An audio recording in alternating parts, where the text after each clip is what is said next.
സന്തോഷമുള്ള എല്ലാവരും ദൈവത്തെ സ്തുതിച്ചേ. കർത്താവ് അനുഗ്രഹിക്കട്ടെ. ദൈവത്തിന്റെ വചനം പറയുന്നു, അധ്വാനിക്കുന്നവരും ഭാരം ചുമക്കുന്നവരുമായുള്ളവരെ എൻ്റെ അടുക്കൽ വരുവൻ, ഞാൻ നിങ്ങളെ ആശ്വസിപ്പിക്കും. ഈ ശബ്ദം കേൾക്കുന്നവരെ കർത്താവ് ഉറപ്പ് നൽകുകയാണ്. കർത്താവ് ആഗ്രഹിക്കുന്ന നിലവാരത്തിൽ നിങ്ങളുടെ ഹൃദയങ്ങളെ ഏൽപ്പിച്ചു കൊടുക്കുമെങ്കിൽ ഏതൊക്കെ വിഷയത്തിൽ ഈ സന്ധ്യാസമയത്ത് ഭാരത്തോടെ ആയിരിക്കുന്നുവോ ആ വിഷയത്തിൽ കർത്താവ് വിടുതൽ കൽപ്പിക്കുവാനിടയാണ്. രോഗത്താൽ ഭാരപ്പെടുന്നുവെങ്കിൽ നിശ്ചയമായും കർത്താവിന്റെ അടിപ്പിണരുകളാൽ കർത്താവ് സൗഖ്യം കൽപ്പിക്കും. ഏത് വിഷയമായിക്കൊള്ളട്ടെ, ദൈവസന്നിധിയിൽ ഒരുക്കപ്പെട്ട ഹൃദയത്തോടെ നമുക്ക് ഏൽപ്പിച്ചു കൊടുക്കാം. ദൈവസന്നിധിയിൽ പ്രാർത്ഥനയോടെ ആയിരിക്കാം.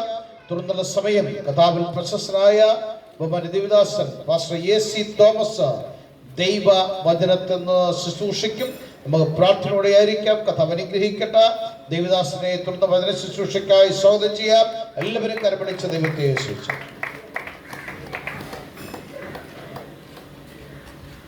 ഞങ്ങളെ അടുത്ത് വലിയമായി ശ്രമിക്കുന്ന ഈ നാട്ടിലെ നല്ലവരായ എല്ലാ നാട്ടുകാർക്കും സുന്നായ യേശു ക്രിസ്തുവിൻ്റെ നാമത്തിലുള്ള സായാഹ്ന വന്ദനത്തെ അറിയിക്കുകയാണ്. ഇന്ത്യ പെന്തക്കോസ് ദൈവസഭ ഷാലോം തൂത്തൂർ നടത്തപ്പെടുന്ന ഈ അനുഗ്രഹിക്കപ്പെട്ട ഈ തിരുവ് യോഗത്തെ ഓർത്ത് കർത്താവിന് നന്ദി പറയും. ഈ തിരുക്കോണിൽ ഞങ്ങളെ ശ്രമിക്കുന്ന എല്ലാ നല്ലവരായ നാട്ടുകാർക്കും ഭവനവാസികൾക്കും സഹോദരങ്ങൾക്കും ഒരിക്കൽ കൂടെ നന്ദി അറിയിച്ചുകൊണ്ട് വന്ദനത്തെ പറഞ്ഞുകൊണ്ട് ചില മിനിറ്റുകൾ ദൈവവചനത്തിൻ്റെ ആധികാരികത നിങ്ങളോട് പറയുവാൻ ദൈവത്തിന് ശരണപ്പെടുന്നു. അനുഗ്രഹിക്കപ്പെട്ട ഗാനങ്ങൾ ആലപിച്ച തൂത്തൂർ ദൈവസഭയിലെ ദൈവ ജനത്തെ ഓർത്ത് കർത്താവിന് സ്വാഗതം ചെയ്യുന്നു. തെരുക്കോണുകളിൽ വന്നു നിന്നുകൊണ്ട് പാട്ടുപാടുക എന്ന് പറയുന്നത് മറ്റുള്ളവർക്കതൊരു സഭാകമ്പമായി മാറിക്കൊണ്ടിരിക്കുന്ന കാലഘട്ടം. 4 ചുവരിനുള്ളിൽ പാട്ടുപാടുക എന്നുള്ളത് അതെല്ലാവരും കൊണ്ടും കഴിയുന്നതാണ്. പക്ഷെ തെരുക്കോണുകളിൽ നിന്ന് പാട്ടുപാടുക എന്നുള്ളത് തെരുവുഗായകർക്കും, തെരുവുഗായകർ പാടുന്നത് അവരുടെ പാട്ടോട് ചേർന്ന് വെച്ചിട്ടുള്ള ഉപകരണ സംഗീതങ്ങൾ വെച്ചാണ്. പക്ഷെ ഉപകരണ സംഗീതങ്ങളും ഒന്നുമില്ലാതെ, താളവേളങ്ങളൊന്നുമില്ലാതെ പാട്ടുപാടുവാൻ ഈ ജനത്തെ പ്രേരിപ്പിക്കുന്ന ഘടകം ആ പാട്ടിന്റെ പിന്നാമ്പുറത്ത് അവരെ വ്യാപരിച്ച് അവിടെ നടത്തിയ, അവരെ വീണ്ടെടുത്ത അനുരക്ഷകനായ യേശുക്രിസ്തുവിനോടുള്ള അടങ്ങാത്ത ആഗ്രഹവും സുവിശേഷത്തോടുള്ള ആത്മദർശനവുമാണ്. ആ ജനത്തെ ദൈവം അനുഗ്രഹിക്കട്ടെ എന്ന് ആത്മാർത്ഥമായി പ്രാർത്ഥിക്കുകയാണ്. ഈ പാട്ട് കേൾക്കുമ്പോൾ, ഞങ്ങൾ പറയുന്നത് കേൾക്കുമ്പോൾ നിങ്ങൾക്ക് ചിലപ്പോൾ അത് പരിഹാസരൂപേണ ഉള്ള ഒരു ചിന്താഗതിയായിരിക്കാം. പക്ഷേ ഞങ്ങൾ ഇന്ന് പകലിൽ ഇവിടെ പ്രസംഗിക്കുന്നത് വിശുദ്ധ ബൈബിളാണ്. വിശുദ്ധ ബൈബിളിലെ അനുഗ്രഹിക്കപ്പെട്ട സത്യങ്ങളെ ഈ ദേശത്തോട് പറയുവാനാണ് ഞങ്ങൾ ചില മിനിറ്റുകൾ ഈ തെരുവീതിയിലായിരിക്കുന്നത്. ഞാൻ നിങ്ങളോട് പറഞ്ഞല്ലോ, വിശുദ്ധ ബൈബിളാണ് ഞങ്ങൾ പ്രസംഗിക്കുന്നത്. വിശുദ്ധ ബൈബിളിൽ ഒരു കേന്ദ്ര വിഷയമുണ്ട്. വിശുദ്ധ ബൈബിളിന്റെ കേന്ദ്ര വിഷയം എന്ന് പറയുന്നത് മനുഷ്യന്റെ വീണ്ടെടുപ്പാണ്. വിശുദ്ധ ബൈബിളിലെ വീണ്ടെടുപ്പുകാരൻ അത് കർത്താവായ യേശുക്രിസ്തുവാണ്. മനുഷ്യനെ വീണ്ടെടുക്കുവാൻ ദൈവം ഉപയോഗിച്ച മാധ്യമം സുവിശേഷമാണ്. ഒരു ചിന്ത പറഞ്ഞ് ഞാൻ ഇപ്പോൾ എൻ്റെ വാക്കുകൾക്ക് വിരാമിടട്ടെ. സുവിശേഷം നൽകുന്ന സമാധാനം, അതാണ് ഈ തെരുവിൽ ഞാൻ പറയാൻ ആഗ്രഹിക്കുന്നത്. സമാധാനം എന്നുള്ളത് ലോക ചരിത്രം തുടങ്ങിയ കാലം മുതൽ സമാധാന കാംക്ഷികളായി മനുഷ്യൻ ഇങ്ങനെ നെട്ടോട്ടമോടുകയാണ്.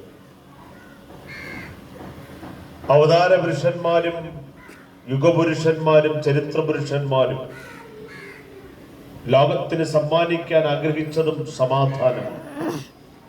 എന്തുകൊണ്ടോ ഇന്ന് ലോകം സമാധാന അന്തരീക്ഷത്തിന്റെ നല്ല ദിശയിലേക്കല്ല ലോകത്തിന്റെ ഒരു യാത്ര. മാധ്യമങ്ങൾ, ദൈനംദിന പത്രങ്ങൾ നമ്മൾ വായിക്കുമ്പോൾ രാജ്യങ്ങളോട് യുദ്ധം തുടങ്ങി ജനം സമാധാനമില്ലാതെ പലായനം ചെയ്യുന്ന പല വാർത്തകളും കേട്ട് നാം ഉണരുകയാണ്. രാജ്യങ്ങൾ മാത്രമല്ല, ആഭ്യന്തര കലാപങ്ങൾ പല രാജ്യങ്ങളിലും ഉണ്ടായിട്ട് അവിടെ നിന്നും ജനം പലായനം ചെയ്തു പോകുന്ന കാഴ്ച നമ്മൾ കാണാറുണ്ട്. നമ്മൾ എല്ലാവരും പ്രാർത്ഥിക്കുന്ന ഒരു വിഷയമാണ്. ക്രിസ്ത്യാനികളായ ദൈവമക്കൾ പ്രാർത്ഥിക്കുന്ന ഒരു വിഷയമാണല്ലോ മണിപ്പൂർ എന്ന ആ ദേശത്തെ ആ സംസ്ഥാനത്തെ കുറിച്ചുള്ള വിഷയം. അതിവിടെ ഇരിക്കുന്ന ഈ തെരുക്കോയിലായിരിക്കുന്ന എല്ലാവർക്കും ആ വിഷയങ്ങൾ അറിയാമെന്നുള്ളത് കൊണ്ട് ഞാൻ ആ ഭാഗത്തേക്ക് വരുന്നില്ല. അപ്പോൾ ആഭ്യന്തര കലാപങ്ങൾ ഉണ്ടാകുന്ന ഈ ലോകത്ത് മനുഷ്യനോടുള്ള വ്യക്തിപരമായ ബന്ധങ്ങളിൽ അകലം പാലിക്കുന്ന ഈ കാലഘട്ടത്തിൽ സമാധാന സുവിശേഷത്തിന്റെ മഹത്വത്തെക്കുറിച്ച് ഇന്ന് പകലിൽ പ്രസ്താവിക്കുവാൻ ഞാൻ ആഗ്രഹിക്കുന്നു. എന്താണ് സുവിശേഷം നൽകുന്ന സമാധാനം? സുവിശേഷം നൽകുന്ന സമാധാനത്തെക്കുറിച്ച് ഞാൻ പറയുമ്പോൾ എന്താണ് സുവിശേഷം എന്ന് ആദ്യം നിങ്ങൾ അറിയണം. വിശുദ്ധ ബൈബിൾ നാം നമ്മുടെ ഹൃദയത്തോട് ചേർത്ത് വെച്ച് നമ്മുടെ ഭവനത്തിന്റെ ഏതെങ്കിലും ഒരു കോണിൽ അതിനെ വിശുദ്ധിയോടും അതിലേറെ ഭയഭക്തിയോടും കൂടി വെച്ചിരിക്കുന്ന വിശുദ്ധ ബൈബിൾ. ആ ബൈബിളിൽ പറഞ്ഞിരിക്കുന്ന അനുഗ്രഹിക്കപ്പെട്ട ഒരു വിഷയമാണ് സുവിശേഷം. എന്താണ് സുവിശേഷം? ബൈബിൾ അതിന് ആധികാരികമായി പറഞ്ഞിരിക്കുന്നു, ദാവീദിന്റെ സന്തതിയായി ജനിച്ച് മരിച്ച് ഉയർത്തെഴുന്നേറ്റ യേശുക്രിസ്തുവിനെ ഓർത്തുകൊള്ളുവിൻ. അതാണ് സുവിശേഷം. അപ്പോൾ നമ്മുടെ കയ്യിലിരിക്കുന്ന ബൈബിൾ ആരാണ് ദാവീദെന്നും ദാവീദിന്റെ പുത്രൻ ആരാണെന്നും ബൈബിൾ അതിശക്തമായി രേഖപ്പെടുത്തിയിരിക്കുന്നു. മത്തായി സുവിശേഷം, പുതിയ നിയമപുസ്തകമായ മത്തായി സുവിശേഷം അതിന്റെ 1-ാം അധ്യായം 1-ാമത്തെ വാക്യം, ദാവീദിന്റെ പുത്രനായ യേശുക്രിസ്തുവിന്റെ വംശാവലി. അപ്പോൾ ആരാണ് സുവിശേഷം? ബൈബിൾ. യേശുവാണ് സുവിശേഷം. യേശുവല്ലാതെ മറ്റൊരു സുവിശേഷം ഈ ഭൂമിയിലില്ല. ബൈബിൾ അത് പഠിപ്പിക്കുന്നില്ല. അപ്പോൾ ആരാണ് സുവിശേഷം? യേശു. ആരാണ് വീണ്ടെടുപ്പുകാരൻ? അത് യേശു. അപ്പോൾ വീണ്ടെടുപ്പിന്റെ ചരിത്രം പറയുന്ന അനുഗ്രഹിക്കപ്പെട്ട വാക്കുകളാണ് സുവിശേഷത്തിൽ ഉൾപ്പെടുത്തിയിരിക്കുന്നത്. അപ്പോൾ സുവിശേഷം ആരാന്ന് ചോദിച്ചു കഴിഞ്ഞാൽ യേശുവാണ്. യേശു എന്ന സുവിശേഷം വിശുദ്ധ ബൈബിൾ പറയുന്നു, ദാവീദിന്റെ സന്തതിയായി ജനിച്ച് മരിച്ച് ഉയർത്തെഴുന്നേറ്റ യേശുവിനെ ഓർത്തുകൊള്ളുക. അപ്പോൾ യേശുവാണ് സുവിശേഷം. യേശുവിന്റെ ജീവിതമാണ് സുവിശേഷം. യേശുവിന്റെ പ്രവൃത്തിയാണ് സുവിശേഷം. യേശുവിന്റെ ഉയർപ്പാണ് സുവിശേഷം. യേശുവിന്റെ മടങ്ങിവരവാണ് സുവിശേഷം. സഹോദരങ്ങളെ, യേശുവിനെ പരിചയപ്പെടുത്തേണ്ട കാര്യമില്ല. നിങ്ങളുടെ നെഞ്ചോട് ചേർത്ത് വെച്ച് നിങ്ങളെന്നും സഞ്ചരിക്കുമ്പോൾ കൂടെ നടക്കുന്നയാളാണ് യേശു. എന്ന് പറഞ്ഞാൽ യേശു ആരാണെന്ന് നമ്മൾ അറിഞ്ഞിരിക്കണം. കൂടെ ആരാധിക്കാൻ കൊണ്ട് നടക്കുന്ന, നമ്മുടെ ജീവിതത്തിൽ നമ്മോടൊപ്പം നമ്മുടെ ഹൃദയത്തോട് ഒട്ടിക്കിടക്കുന്ന ആ യേശുവിനെ അല്ല നമ്മൾ ഇന്ന് പകൽ അറിയേണ്ടത്. ആരാണ് യേശു എന്ന് പകൽ അറിയണം. യേശു ആരാന്ന് ചോദിച്ചാൽ മാനവജാതിയുടെ പാപത്തിനു വേണ്ടി ഈ ഭൂമിയിലേക്ക് വന്ന സാക്ഷാൽ ദൈവവും ഭൂമിയിൽ മനുഷ്യനുമായി ജീവിച്ച് പാവമില്ലാത്തവനായി മാനവജാതിയുടെ മുമ്പിൽ തന്റെ രക്തം മാനവജാതിയുടെ പാപത്തിനു വേണ്ടി ഒഴുക്കിയ യേശുവാണ് സുവിശേഷം. ആ സുവിശേഷമാണ് നമുക്ക് നൽകുന്നത് സമാധാനം. ഈ ഭൂമിയിൽ സമാധാനം നൽകുവാൻ സുവിശേഷത്തിന് മാത്രമേ കഴിയുകയുള്ളൂ. അതുകൊണ്ടാണ് ഇവിടെ ഇരിക്കുന്ന പലരുടെ കയ്യിലും ഞാൻ ഈ മൈക്രോഫോൺ കൈമാറ്റം ചെയ്യപ്പെട്ടാൽ അവർക്ക് സമാധാനത്തിന്റെ സുവിശേഷത്തെ കുറിച്ച് മാത്രമേ പറയാൻ കഴിയുകയുള്ളൂ. കുറച്ചു മുമ്പ് ഒരു പാട്ട് പാടിയ ഒരു മാതാവ്, അവിടെ വാക്കുകൾ നിങ്ങൾ കേട്ടുകാണും. അവർ പറഞ്ഞത് ഇങ്ങനെയാണ്: അവരുടെ കൂടെ ഇരിക്കുന്ന ആർക്കോ ദൈവം സൗഖ്യം കൊടുക്കണമെന്നുള്ളതാണ്. എന്തുകൊണ്ടാണ് അങ്ങനെ അവർ പ്രാർത്ഥിക്കാൻ കാരണമായി തീർന്നത്? അവിടെ ഹൃദയത്തിൽ, അവിടെ ജീവിതത്തിൽ യേശു കൊടുത്ത ഒരു വിടുതലുണ്ട്, യേശു കൊടുത്ത ഒരു സമാധാനമുണ്ട്. ലോകത്തിന് സമാധാനം എന്ന് പറയുന്നത് അമ്മേ പരാജയപ്പെട്ടു പോകുന്ന കാലഘട്ടത്തിലാണ് ആയിരിക്കുന്നത്. യേശു പറഞ്ഞു, ഞാൻ നിങ്ങൾക്ക് എന്റെ സമാധാനം തന്നേച്ചു പോകുന്നു. അത് ലോകം തരുന്നത് പോലെയല്ല. ഞാൻ നിങ്ങൾക്ക് തരുന്ന സമാധാനം ലോകം തരാത്ത സമാധാനമാണ്. ഒരു യഥാർത്ഥ ക്രിസ്ത്യാനി ആത്മഹത്യ ചെയ്യുകയില്ല. ഒരു യഥാർത്ഥ ക്രിസ്ത്യാനി സമാധാനം കിട്ടാൻ കള്ള് ഷാപ്പിൽ പോയിരിക്കില്ല. ഒരു യഥാർത്ഥ ക്രിസ്ത്യാനി സമാധാനം കിട്ടാൻ ഏതെങ്കിലും കുത്തുകാഴ്ചകൾക്ക് പോകാറില്ല. സമാധാനം കിട്ടാൻ ഒരു ക്രിസ്ത്യാനി ആരെയും കൊല്ലാറില്ല. ഒരു ക്രിസ്ത്യാനി ഒരിക്കലും ഒരു സമാധാനം കിട്ടാൻ മറ്റൊരുത്തനെ പാരവയ്ക്കാറില്ല. കാരണം വിശുദ്ധ ബൈബിൾ ആധികാരികമായി പറയുന്നു, യേശു തന്ന സമാധാനം ഒരു മനുഷ്യന്റെ ഹൃദയത്തിനകത്തുണ്ട് എങ്കിൽ അവനാണ് യഥാർത്ഥ സുവിശേഷം. ഒന്നുകൂടെ ഞാൻ പറയാം, സുവിശേഷത്തിന് മാത്രമേ സമാധാനം നൽകാൻ കഴിയുകയുള്ളൂ. നിങ്ങളുടെ കയ്യിലിരിക്കുന്ന ബൈബിൾ പഠിച്ചാൽ അതിനകത്ത് എഴുതിയിരിക്കുന്നൊരു ചരിത്ര സത്യമുണ്ട്. ഒരിക്കൽ യേശുവിന്റെ അടുക്കൽ ഒരു മനുഷ്യൻ വരികയാണ്. അദ്ദേഹത്തിന് ഒരേ ഒരു മകൾ. ആ മകൾ രോഗം ബാധിച്ച് വീട്ടിൽ കിടക്കുകയാണ്. യേശുവിന്റെ അടുക്കൽ വന്നാൽ, യേശുവിനോട് പറഞ്ഞാൽ ആ രോഗം സൗഖ്യമുണ്ടാകുമെന്ന് അദ്ദേഹത്തിന് അറിയാം. അതുകൊണ്ട് അദ്ദേഹം തന്റെ ആരാവരവുമായി യേശുവിനെ കാണാൻ വരികയാണ്. യേശുവിനോട് പറയുന്നു, യേശുവേ, എന്റെ വീട്ടിലേക്ക് വരാൻ. എന്റെ വീട്ടിൽ നീ കാലൂന്നാൻ ഞാനും എന്റെ വീടും ഒരു യോഗ്യതയുള്ളതല്ല. അതുകൊണ്ട് നീ എന്റെ വീട്ടിലേക്ക് ദയവിയായി ഒന്ന് വരണം. അങ്ങനെ യേശുവിനോട് കേണപേക്ഷിക്കുന്ന ഈ മനുഷ്യൻ, യേശു അദ്ദേഹത്തോട് പോകാൻ യാത്ര പുറപ്പെടും. ആ യാത്ര പുറപ്പെടാൻ സമയത്ത് തന്റെ അടുക്കൽ വന്ന് ഒരാൾ പറയുകയാണ്, ബാല മരിച്ചുപോയി. ഇനി ഒരിക്കലും ഗുരുവിനെ നിങ്ങൾ എന്ത് ചെയ്യണ്ട, അസഹ്യപ്പെടുത്തണ്ട. എങ്കിലും അവിടെ വാക്കുകൾ കേൾക്കാതെ യേശു ഒറ്റ വാക്കിങ്ങനെ പറഞ്ഞു, ബാല ഉറങ്ങുകയാണ് എന്ന് പറഞ്ഞ് അദ്ദേഹത്തിന്റെ വീട്ടിലേക്ക് യേശു പോവുകയാണ്. യേശു അദ്ദേഹത്തിന്റെ വീട്ടിൽ ചെന്നു. നമുക്ക് ചരിത്രം അറിയാം. ആ കുഞ്ഞിനെ മരണത്തിൽ നിന്ന് ഉയർത്തെഴുന്നേൽപ്പിക്കുന്ന ചരിത്രം വിശുദ്ധ ബൈബിൾ ആധികാരികമായി പറയുകയാണ്. ഞാനത് പറയാൻ കാരണം, നിന്റെ കുടുംബത്തിനകത്ത് തലമുറയോർത്താണ് നിനക്ക് സമാധാനം നഷ്ടപ്പെട്ടതെങ്കിൽ ഇന്ന് പകൽ ഞാൻ നിന്നോട് പറയുന്നു, യേശുവിനെ നിന്റെ വീട്ടിലേക്ക് ക്ഷണിക്കൂ. നിശ്ചയമായും നിന്റെ ഭവനത്തിനകത്തുള്ള സമാധാന അന്തരീക്ഷം അല്ലെങ്കിൽ അസമാധാനത്തെ സമാധാനപൂരിതമാക്കാൻ യേശു ഈ തെരുക്കോണിൽ നിന്നുകൊണ്ട് നിന്റെ വീട്ടിലേക്ക് വരാൻ ആഗ്രഹിക്കുന്നു.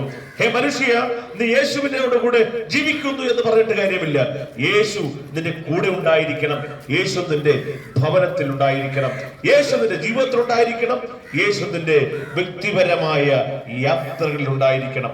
ഒന്നുകൂടെ ഞാൻ ആധികാരികമായി പറയട്ടെ, സമാധാനം നഷ്ടപ്പെട്ടു പോയ ലോകം, സമാധാനം നഷ്ടപ്പെട്ടുകൊണ്ടിരിക്കുന്ന കുടുംബം, സമാധാനം നഷ്ടപ്പെട്ടുകൊണ്ടിരിക്കുന്ന വ്യക്തി ജീവിതങ്ങൾ, അടിവരയിട്ട് പറഞ്ഞു കഴിഞ്ഞാൽ സമാധാനം പെടുന്ന നഷ്ടപ്പെട്ടിട്ട് ആത്മഹത്യയിലേക്ക് പോകുന്ന ഒരുപാട് പേരെ കാണാൻ കഴിയും. ഞാൻ കഴിഞ്ഞ ദിവസം ഒരു പത്രം വായിച്ചപ്പോൾ അതിനകത്തൊരു ന്യൂസ് ഉണ്ടായിരുന്നു. അതിനകത്തുള്ള ന്യൂസ് ഇങ്ങനെയായിരുന്നു: ഒരു കുടുംബം, ആ കുടുംബത്തിൽ ഭാര്യയും ഭർത്താവും നല്ല സ്നേഹത്തോടെ ജീവിക്കുകയായിരുന്നു. അദ്ദേഹത്തിന്റെ വീട്ടിൽ അദ്ദേഹത്തിന്റെ ഭാര്യയുടെ അമ്മയും അവരോടൊപ്പമാണ് ജീവിക്കുന്നത്. കുറെ കാലം സന്തോഷപൂരിതമായ ഒരു ജീവിതം നയിച്ചു. പിടുന്നതിന് തന്നെ ഒരു രോഗം ആ കുടുംബത്തിൽ കടന്നു വന്നു. ആ രോഗം വന്ന് പിടിച്ചത് അദ്ദേഹം സ്നേഹിച്ചിരുന്ന അദ്ദേഹത്തിന്റെ ഭാര്യയായിരുന്നു.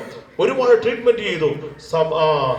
നിർഭാഗ്യം എന്ന് പറയട്ടെ, മരണം ആ സഹോദരിയെ കടന്നു നിന്നു. ആ സഹോദരി മരിച്ചു.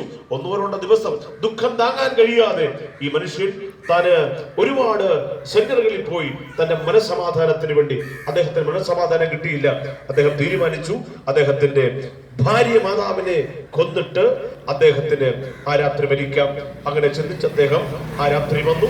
ആ മാതാവിന് വിഷം കൊടുത്ത് കൊന്നിട്ട് താൻ തന്റെ വീടിന്റെ മുകളിലത്തെ നിലയിൽ കയറി, തന്റെ റൂമിനകത്ത് കയറി തന്റെ ഭാര്യയുടെ ഫോട്ടോ എടുത്ത് താൻ മാറോട് ചേർത്ത് വെച്ചിട്ട് താൻ ആ ഫേനിന്റെ അടുക്കൽ ഒരു അതിൽ അദ്ദേഹം തൂങ്ങി മരിച്ചു നിൽക്കുന്ന ഒരു കാഴ്ച പത്രമാധ്യമങ്ങളിൽ നമുക്ക് കാണാനിടയായി തീർന്നു. എന്നെ കേൾക്കുന്ന സഹോദരങ്ങളെ, നിന്റെ വീടിനകത്ത് എപ്പോഴാണ് സമാധാനം നഷ്ടപ്പെട്ടു പോകുന്ന അന്തരീക്ഷം ഉണ്ടാകുമെന്ന് പറയാൻ പറ്റില്ല. ഇന്ന് ചിലപ്പോൾ നിനക്ക് സന്തോഷമായിരിക്കാം, പുളകിച്ച് നല്ല ആഹാരം കഴിച്ച് നന്നായി ജീവിക്കുന്ന നിനക്ക് നാളെ രാവിലെ അല്ലെങ്കിൽ അടുത്ത സമയം നിന്റെ വീട്ടിൽ സമാധാനം നഷ്ടപ്പെട്ടു വന്നിരിക്കാം. പക്ഷെ ഇന്ന് പകലിൽ എനിക്ക് നിന്നോട് പറയാനുള്ളത്, സമാധാനം നഷ്ടപ്പെട്ടുകൊണ്ടിരിക്കുന്ന ലോകത്ത് എനിക്ക് ചൂണ്ടിക്കാണിക്കാനുള്ള സമാധാനം നൽകുന്ന ഒരേ ഒരു ചരിത്ര പുരുഷൻ മാത്രമേ ഉള്ളൂ. അവന്റെ പേരാണ് നസ്രയനായ യേശു ക്രിസ്തു. യേശു ക്രിസ്തുവിൽ ആശ്രയം ജീവിക്കുന്ന ഒരു മനുഷ്യന് സമാധാനം നഷ്ടപ്പെട്ടാലും നാളെ അവന്റെ ജീവിതത്തിൽ സമാധാനം പുലരുക തന്നെ ചെയ്യും. ഒന്നുകൂടെ പറയാം, ഒരു ബൈബിൾ നമ്മളെല്ലാവരും വായിക്കുന്ന വിശുദ്ധ ബൈബിൾ, ആ ബൈബിളിൽ ഒരു അനുഗ്രഹിക്കപ്പെട്ട പുരുഷനെ കുറിച്ച് പറയുന്നുണ്ട്. അദ്ദേഹത്തിന്റെ പേര് ഇയ്യോബ് എന്നാണ്. നമുക്ക് പുസ്തകം വായിക്കുമ്പോൾ സങ്കീർത്തനത്തിന് മുമ്പേയുള്ള അനുഗ്രഹിക്കപ്പെട്ട ചരിത്ര പുസ്തകമാണ്. ആ പുസ്തകത്തിനകത്ത് ഒരു മനുഷ്യൻ ഇന്നലെ വരെ ധനാഢ്യനായി സമൂഹത്തിൽ സന്തോഷപൂരിതമായ ജീവിതം നയിച്ച മനുഷ്യൻ, 10 മക്കൾക്ക് ജന്മം കൊടുത്ത മനുഷ്യൻ, ഒരുപാട് ആടുമാടുകളും സമ്പത്തുകളുമുള്ള ദാസീദാസന്മാരുള്ള ഒരു നല്ല കുടുംബം, ആ നാട്ടിലെ നല്ല ധനാഢ്യൻ. അദ്ദേഹത്തിന്റെ പ്രത്യേകത, അദ്ദേഹം നല്ല വിശുദ്ധനായിരുന്നു, ഏറ്റവും നല്ല മനുഷ്യനായി ജീവിച്ചു. പക്ഷേ പൊടുന്നനെ അദ്ദേഹത്തിന്റെ ജീവിതത്തിന്റെ നഷ്ടങ്ങൾ ഉണ്ടായി. തന്റെ ജീവിതത്തിൽ താൻ ഇന്നലെ ഉണ്ടാക്കി വെച്ച സകല സമ്പത്ത് നഷ്ടപ്പെട്ടു പോയി. ആടുമാടുകൾ, സർവ്വ ദാസീദാസന്മാർ എല്ലാവരും നഷ്ടപ്പെട്ടു. അവസാനം ബൈബിൾ തന്നെ വെളിപ്പെടുത്തി അദ്ദേഹത്തിന്റെ 10 മക്കളും മരിച്ചു. 10 മക്കളുടെ ശവശരീരം അദ്ദേഹത്തിന്റെ വീട്ടിലേക്ക് കൊണ്ടുവരുമ്പോൾ അദ്ദേഹം പാടിയ ഒരു വാക്കുണ്ട്: യഹോവ തന്നു, യഹോവ എടുത്തു, യഹോവയുടെ നാമം വാഴ്ത്തപ്പെടുമാറാകട്ടെ.